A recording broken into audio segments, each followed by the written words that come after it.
इंसानियत खतरे में है, युवा पीढ़ी खतरे में है। किसी सरकार को इसकी चिंता नहीं है, किसी सरकार को चिंता नहीं। युवा हमारा बेहतर कैसे बने, क्वालिटी वाला युवा इस राष्ट्र का कैसे बने। नहीं, हमको तो वोट दीजिए, हम आपका चंद्रमा पर पहुंचा देंगे। अब बाद में अपने चंद्रमा पर चले जाएंगे, हम लोग को भुला जाएंगे। ये क्वालिटी वाला युवा कैसे बने, इसके लिए किसी सरकार के पास न तो योजना है, न प्लानिंग है, कुछ नहीं। युवा मंडल यहीं पर काम कर रहा। मैंने बेगूसराय में कहा, जज साहब भी बैठे थे और संजोग से वहां के एक बड़े नामी नेताजी भी आ गए थे, एमएलसी थे वहां के बेगूसराय के, वो भी आ गए थे। मैंने देखा नेताजी बैठ गए, मैंने सोचा थोड़ी बात होनी चाहिए। हमने कहा साहब बड़ी अच्छी बात है, हमारे देश के प्रधानमंत्री स्मार्ट सिटी की योजना बनाए हैं और लागू भी हो रहा है स्मार्ट सिटी। एक दिन मैं जी न्यूज पर देख रहा था कि स्मार्ट सिटी कैसा होगा, दिखा रहा था, बड़ा खूबसूरत दिख रहा था। स्मार्ट सिटी आप बना रहे हो, हमने कहा वहां मंच से, उसमें रहेंगे कौन? चमगादड़, लोमड़ी, कौन रहेगा? उस स्मार्ट सिटी में रहेगा कौन? ये तो हम लोग नहीं जानते, हम बना के रख दें। रहेंगे हम ही लोग ना। हम लोग रहने की कला हमने सीखी नहीं, मिल गया हमको, फिर क्या करेंगे उसको? उसके सीढ़ी से लेके और दीवार तक को रंगने का जरूरत नहीं पड़ेगा, हम लोग ऑटोमेटिक रंग चुके रहेंगे उसको। यही काम स्मार्ट लोग कौन बनाएगा? स्मार्ट लोग का प्रोडक्शन कहां से होगा? और अगर इस समाज में लोगों को स्मार्ट बनाने का काम नहीं किया गया तो आने वाली ये जो जनरेशन है ये खतरा पैदा कर देगा। जिस जनरेशन को देख के अभी बड़ी बड़ी सरकार, भारत की सरकार कह रही है कि हम युवाओं के देश में हैं, हमारा पॉपुलेशन युवा का सबसे ज्यादा है, 35 साल तक के युवा का पॉपुलेशन भारत में सबसे ज्यादा है, मतलब पावरफुल युवा। अगर इस पावर को सही से समय रहते ठीक नहीं किया गया तो आने वाला समय में जिसको आप पावर कह रहे हो, यही राष्ट्र के लिए, देश के लिए खतरा बन जाएगा। आज बन चुका है, आज बन चुका है। जितनी गंदगी फैल रही है, जितनी बीमारी फैल रही है, आईएससी में और मैट्रिक का लड़का दारू का बोतल खोल रहा है, कोई पूछने वाला नहीं है। माता पिता को तो पता नहीं कि हमारा बेटा दारू पीता है। कौन ठीक करेगा?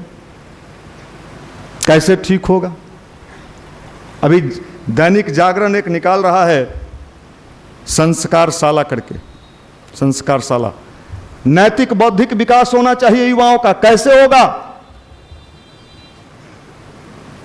पता नहीं।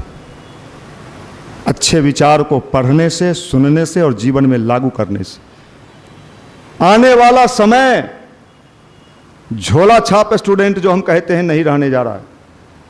आपका बाल का हेयर स्टाइल कैसा था ये लोग नहीं पूछेगा। आप दिखने में कैसे लगते थे पटना में जिस समय पढ़ रहे थे, लोग नहीं पूछेगा। लोग एक ही चीज पूछेगा आपसे, आपने क्या किया? फिर आपका जवाब होगा कहां कुछ किए। इसलिए इस समय को समझिए। युवा मंडल में अगर आप आते हैं, बैठते हैं, तो इसका लाभ आपको मिलना चाहिए। और अगर आपको लाभ नहीं मिल रहा है तो इसका दोषी कौन है? हम हैं। हम तो आपको बता रहे हैं। एक बात और कान खोल के सुन लीजिए। बाहर का चढ़ाया हुआ खून शरीर में सपोर्टिंग सिस्टम होता है या नहीं होता है? अगर हमारे शरीर में खून बनना बंद हो जाए और लगातार बोतल से खून चढ़ा चढ़ा के जीवित रखना पड़े तो कितने देर जीवित रखोगे? संभव है क्या? नहीं संभव। दूसरे के दिए हुए विचार, दूसरे के लिखे हुए विचार जब तक वो हमारे अंदर से क्रिएट नहीं होने लगेगा, हमारे अंदर से वो डेवलपमेंट नहीं होगा, मैं दावे के साथ कह सकता हूं ये आपका समय बर्बाद के अलावा कोई काम नहीं है। इसलिए आप अपने अंदर विचार करिए, सोचिए, चिंतन करिए। मजबूत इरादे वाले का दुनिया आ रहा है, कमजोर लोगों का जमाना नहीं रहने जा रहा है। मजबूत बनिए, और मजबूत बनने के लिए ही आपको ध्यान सिखाया जाता है, गायत्री मंत्र सिखाया जाता है। आत्मिक शक्ति के विकास के लिए जरूरी है। महात्मा गांधी इस देश में एक ऐसे नेता हुए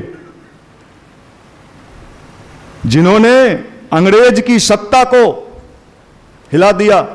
ये महात्मा गांधी कौन थे? दक्षिण अफ्रीका में पढ़ने वाला एक मामूली सा भारत का नौजवान, काला कलूटा, दिखने में भी बढ़िया नहीं थे, शरीर भी दुबला पतला जीर्ण और शीर्ण था, 98 पाउंड का।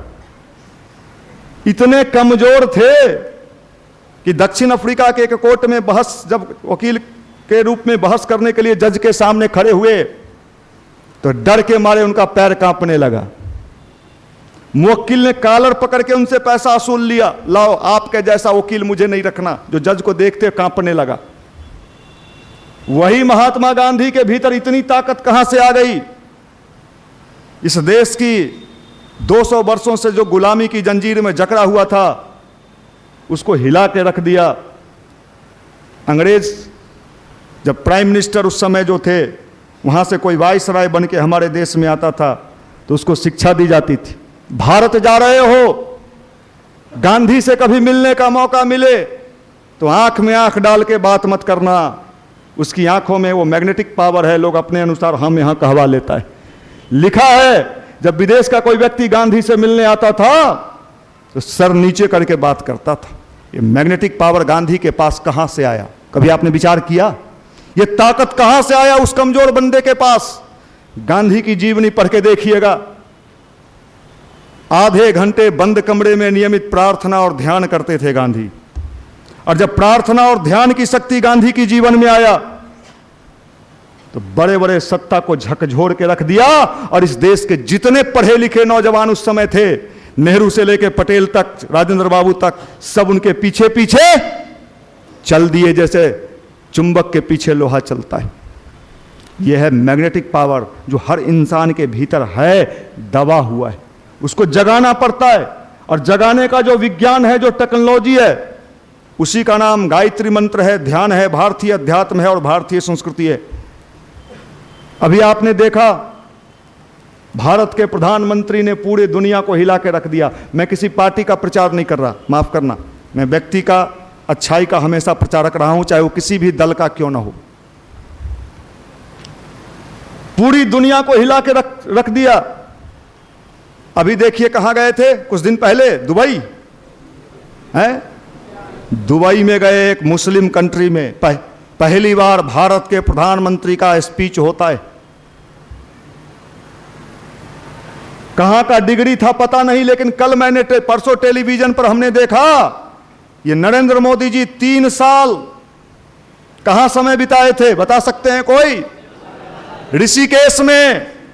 ऋषिकेश के जिस गुरु आश्रम में उन्होंने समय बिताया था, वो अपने गुरु को देखने गए थे। ये कौन सी ताकत भारत के पास है भाई? एक साधारण सा झाड़ू लगाने वाला आरएसएस का लड़का एक गुरु आश्रम में जाता है, और भीतर की शक्ति जब जगती है तो बड़ी बड़ी डिग्री पीछे छूट जाती है और वो व्यक्ति आगे बढ़ जाता है। ये हर इंसान के पास ये ताकत है, हर इंसान के पास ये पावर है। इसी को तो हमारे देश के ऋषियों ने कभी शोध किया था, खोज किया था। जो इंसान जो दिखता है उतना ही भर वो नहीं है, उसके भीतर असीम ताकत है, वो कुछ भी कर सकता है, कोई भी मंजिल पा सकता है। फिर आपकी ये हालत क्यों है? फिर आपकी ये दुर्दशा क्यों है? कभी आपने विचार किया? हम पढ़ते हैं, मैं मियाते हैं आप, मैं बकरी की तरह है। इस बकरी से इस देश का भला होने वाला है?